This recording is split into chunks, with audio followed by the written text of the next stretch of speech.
आदाब, आप देख रहे हैं सवेरा मीडिया। मैं हूं अनवारुल्लाह खान। आप जानते हैं कि पूरे मुल्क में इस वक्त लोकसभा चुनाव जारी है। मरकज़ में वो एक नई हुकूमत बनाने की दौड़ लगी है। आप देख सकते हैं कि किस तरह की लड़ाई जारी है।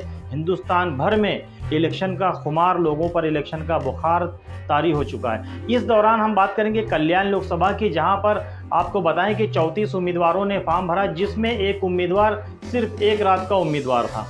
जी हाँ, वो उम्मीदवार का नाम है अशफाक सिद्दीकी उर्फ जावेद भाई, जो चांदनगर कौसा के रहने वाले हैं। ये एक रात के उम्मीदवार थे जिन्होंने मजलिसे इत्तेहादुल मुस्लिमीन से अपना परिचय नामजदगी दाखिल किया था, लेकिन दूसरे दिन सुबह होते होते दोपहर तक के उनका फॉर्म मनसूख कर दिया गया। आपको बता दें कि इससे पहले असेंबली इलेक्शन में मजलिसे इत्तेहादुल मुस्लिमीन के एक उम्मीदवार बरकतुल्लाह शेख उर्फ गुंजन सेठ, इन्होंने अपना फॉर्म वापस ले लिया था। अपना नाम पार्टी को बताए बगैर वापस लेकर फरार हो गए थे। बहुत दिनों के बाद मार्केट में आया और अब कल्याण लोकसभा उम्मीदवार ने अपना पर्चा इस तरह से भरा कि उनका फॉर्म खुद ब खुद रिजेक्ट हो गया। और उन्होंने इस बात को कैमरे पे तस्लीम किया है कि मैंने अपना फॉर्म जानबूझकर इस तरह से भरा था ताकि मेरा फॉर्म रिजेक्ट हो जाए। नॉमिनेशन फॉर्म में मेरा उम्र नहीं डाला मैंने जानबूझ के कि आज सुबह जाऊंगा मैं डाल दूंगा। तब जब मैं आज गया तो ये मैंने दिया नहीं 4 बजे के बाद।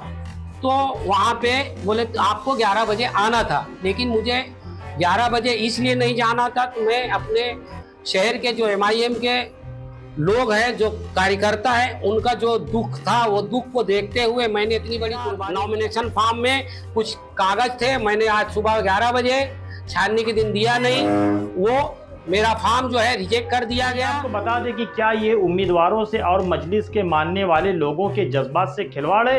बार बार मजलिस इत्तेहादुल मुस्लिमीन के उम्मीदवार ऐसा क्यों करते हैं? तो इस तरह का खेल MIM के उम्मीदवार जो MIM के बी फॉर्म लेते हैं बार बार क्यों करते हैं, और कारकुनान और आवाम और वोटर्स के जज्बात के साथ क्यों खेलते हैं? इस सवाल का जवाब पार्टी के हाईकमान को, पार्टी के जिम्मेदारों को आवाम में आकर देना होगा। दोस्तों, यहाँ पे एक बात ये भी हो रही है कि MIM के कारकुनान का ये मानना है कि सैफ पठान ने कल रात को एक प्रेस कॉन्फ्रेंस लेकर कहा कि यहाँ पर किसी उम्मीदवार का फॉर्म नहीं भर रहे हैं, लेकिन यहाँ पर चूंकि नफीस अंसारी जो सेक्रेटरी थे और अशफाक सिद्दीकी उर्फ जावेद भाई जो पार्टी के खजांची थे, इन दोनों ने फॉर्म भरा, इसलिए इनको पार्टी से सुपरदोश किया जाता है, मुअत्तल कर दिया जाता है। हम लोगों ने यहाँ पर मीटिंग करके एक डिसीजन लिया है कि जिन लोगों ने भी ये फॉर्म भरा है वो एंटी पार्टी एक्टिविटीज़ है, क्योंकि किसी भी इन्फॉर्म नहीं किया गया। यहाँ पर एक भी मेंबर्स को उन लोगों ने इन्फॉर्म नहीं किया और उन लोगों ने जाकर के इंडिविजुअल अपनी मर्ज़ी से फॉर्म भरा है। तो उसमें हमारा कोई साथ नहीं है, MIM पार्टी का कोई रोल नहीं, कोई समर्थन नहीं। इसके लिए हमने उनका टर्मिनेशन लेटर, देखिए आप देख सकते हैं कि हमने टर्मिनेशन लेटर है ये नफीस अंसारी जो हमारे पार्टी से अभी हाल ही में जॉइंट सेक्रेटरी बनाए गए थे, ये उनका टर्मिनेशन लेटर है। उन्होंने फॉर्म फिल करा है आज लोकसभा के लिए। और ये हमारे जो जावेद सिद्दीकी है जो हमारे ट्रेजरर हुआ करते थे पार्टी के, ये उनका टर्मिनेशन लेटर है। हमने उनको पार्टी से निकाल दिया एक फैसले के बाद। अब हमारी पार्टी से उनका कोई लेना देना नहीं है, इन्हें पार्टी से निकाल दिया गया। इस तरह का ऐलान सैफ पठान ने किया। और दूसरी तरफ अशफाक सिद्दीकी अपना फॉर्म MIM के ज़रिए भरते हैं। जावेद सिद्दीकी को बी फॉर्म मिलता है क्या? इस बात की खबर मकामी MIM के सदर सैफ पठान को थी या नहीं थी, ये तो वही बता सकते हैं, लेकिन उनका मानना है कि मुझे इस बारे में ज़रा भी नहीं मालूम था। दूसरी तरफ अशफाक सिद्दीकी जावेद भाई का ये कहना है कि मुझे ये फॉर्म हैदराबाद से ज़िम्मेदारान ने भेजा है। उन्होंने पहले सैफ पठान को ऑफ़र किया था, सैफ पठान ने लोकसभा इलेक्शन लड़ने से इनकार किया, तो उन्होंने मेरा नाम किया और मैंने फॉर्म भर दिया। सैफ पठान बोला, मुझे भी बोल रहे थे फॉर्म भर दो, मैंने ना बोल दिया। तो मैं बोला ना बोल दिया, तो फिर तो बोलते मैंने ना बोल दिया हूँ कि लोग ऐसा है कि हम तो जो है। मैं बोला आपने इलेक्शन में किसको सपोर्ट करेंगे अभी तक डिक्लेयर नहीं किए, लेकिन मैंने ये फॉर्म जानबूझकर इस तरह से भरा ताकि वो मनसूख कर दिया जाए।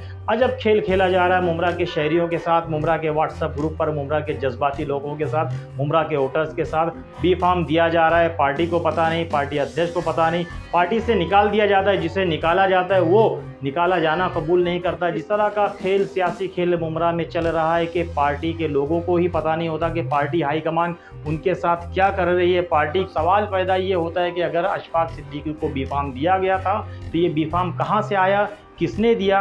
क्या दो खासदारों में जो बहुत गहरी दोस्ती है, बाज़ वक्त आप वो फ़ोटो देते होंगे, इन दोनों के दरमियान कोई बातचीत हुई, कोई सौदा हुआ, या वाकई हैदराबाद से ये फॉर्म सीधे अशफाक सिद्दीकी को आया? अगर अशफाक सिद्दीकी को आया तो हैदराबाद के हाई कमांड और हैदराबाद के लोगों ने इस बात की खबर पार्टी के सबसे अहम जिम्मेदार भरोसेमंद लीडर सैफ पठान को क्यों नहीं दी कि हम बी फार्म अशफाक सिद्दीकी को दे रहे हैं।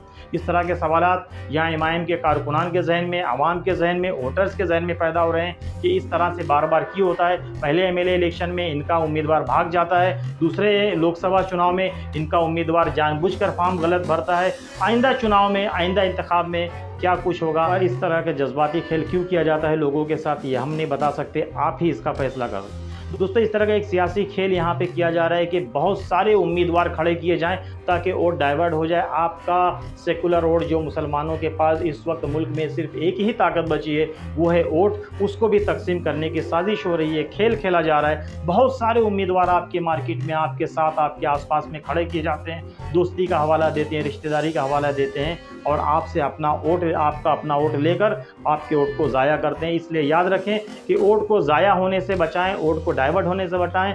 यहाँ वहाँ जो है चंदे की तरह वोट ना बांटें, एक जगह पूरी ताकत के साथ मुनज़्ज़म होकर वोट एक जगह दे ताकि उसका सही इस्तेमाल हो और उसका असर बाद में इलेक्शन के बाद हमें दिखाई दे। आदाब, बने रहें सवेरा मीडिया के साथ। सवेरा न्यूज़ को लाइक करें, सब्सक्राइब करें और बेल आइकन दबाना ना भूलें।